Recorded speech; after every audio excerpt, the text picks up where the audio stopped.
خداوند یسوع مسیح کے عظیم اور جلالی نام میں آپ سب کی سلامتی ہو. امید کرتا ہوں آپ سب خیریت سے ہیں. آج ایک سوال جو ہے وہ ایک دوست کی طرف سے میرے پاس آیا ہے، اور وہ سوال یہ ہے کہ مجھے یہ بتائیں کہ آدم نے پھل کیوں کھایا تھا. اور کہتا ہے اگرچہ کہ اس کے پاس چوائس تھی، وہ چاہتا تو نہ بھی کھاتا، لیکن پھر بھی اس نے ہوا کے کہنے پر جو ہے وہ پھل کو کھایا ہے. اور اس کے لیے پھر میں نے اس کو یہ بتایا تھا کہ اگر آپ پیدائش 2 باب اس کی 18ویں سے 20ویں آیت تک کو پڑھیں گے تو وہاں پر آپ دیکھیں کہ خدا آدم کے پاس جو ہے وہ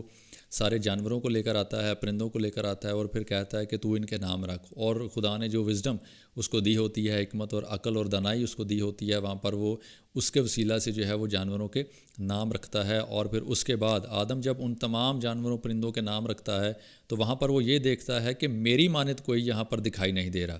کوئی انسان جو ہے وہ اس کی مانند نہیں ہے. وہ تمام جانوروں کے پرندوں کے پیرس کو دیکھتا ہے، اور پھر اپنی طرف جب دیکھتا ہے تو وہ کہتا ہے کہ میری طرح کا تو کوئی نہیں، میں تو اکیلا ہوں. اب اس حالت کو جو ہے جب خدا دیکھتا ہے تو خدا کہتا ہے کہ آدم کا جو ہے وہ اکیلا رہنا اچھا نہیں ہے، اور پھر خدا اس کے لیے ایک مددگار بناتا ہے. اور جب آگے آپ 3 باب کو پڑھتے ہیں تو وہاں پر آپ دیکھیں کہ ہوا جب